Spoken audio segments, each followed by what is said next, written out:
Hi everyone, Dr. LeMay here with this week's Patient Wins. This one is an interesting one because it's a 68-year-old male who came to me at the beginning of last year because he heard from a friend at church about our 21-day purification program. So he wanted to lose 20 pounds and he also wanted to start doing ketogenic diet.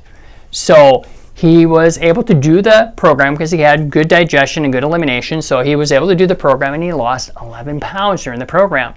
So he was so happy with that he said, I've been having chronic low back pain for over 10 years. And it's around like the 3 to 5 range, but it's been going on for a long time. Can you help me out?